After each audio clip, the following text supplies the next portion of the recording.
Hello everyone, and welcome to your narrated tour of Sommerfeild's Trains and Hobbies. To your right is the display case. This is where all their O-gauge engines are located.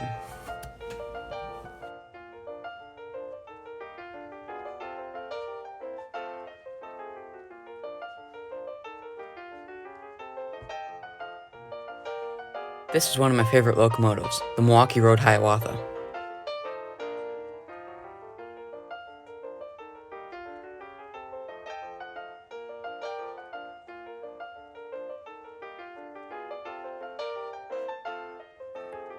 I think this Pride Lines Hiawatha would look amazing running at the train club. As you can see, the O-gauge case spans the whole length of the store.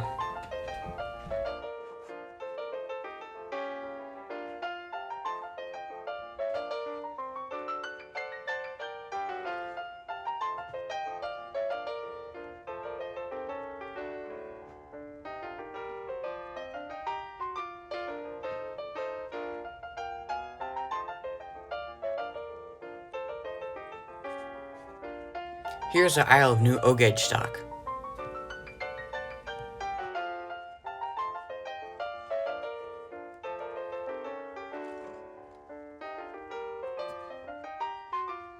If you're wondering why there's so many boxes piled around the store, it's because they've received many donations every week of stuff that they can resell. Here's my favorite aisle of the store, the consignment section. It spans the whole length of the store and has a ton of great used stuff in it, including buildings, used rolling stock, O-gauge stuff, and a bunch of used HO rolling stock and locomotives.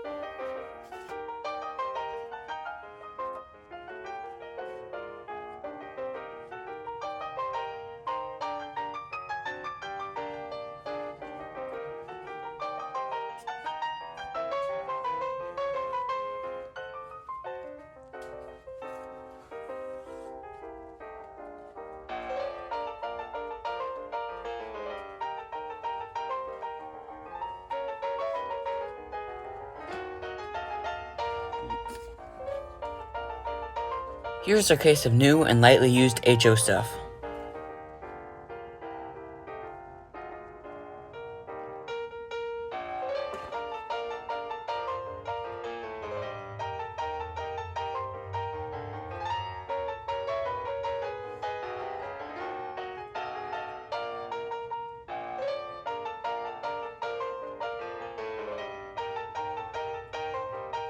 I thought this engine down here was really pretty, but it was a little out of my price range.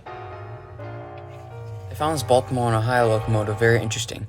It was a Union Pacific Centennial locomotive, but painted in a B&O paint scheme.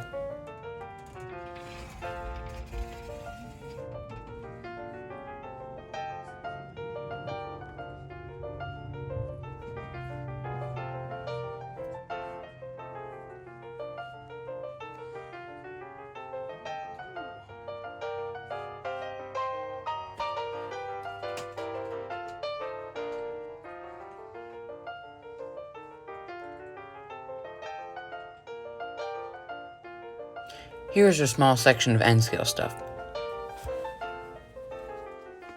I did end up buying something that you'll see here in a few seconds.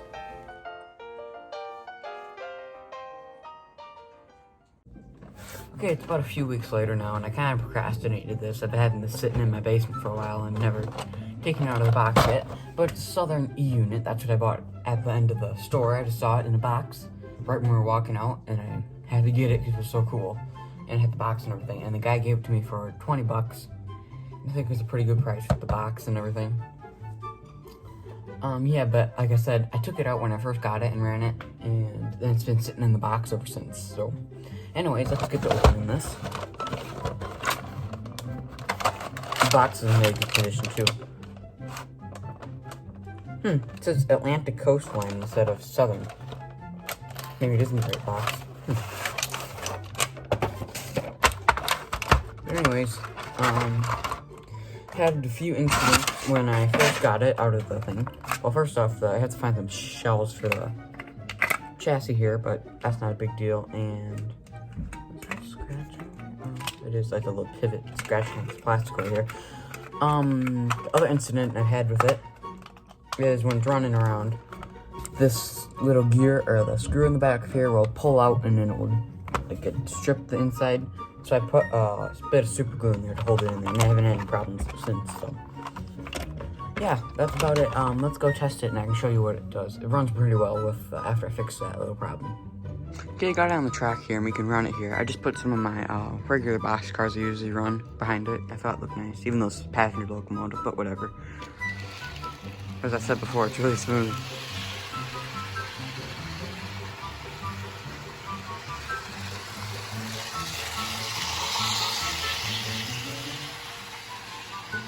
Has a little bit of a wow wow wow noise to it, but I don't know if you can hear it a little bit there, but anyways, it does reverse too. Even better actually, I think.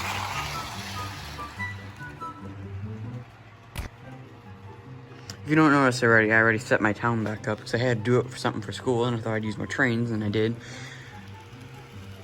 If you're interested, I'll put that at the end of the video actually.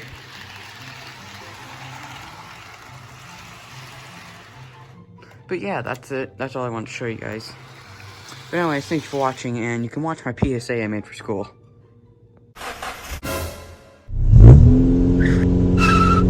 A few moments later.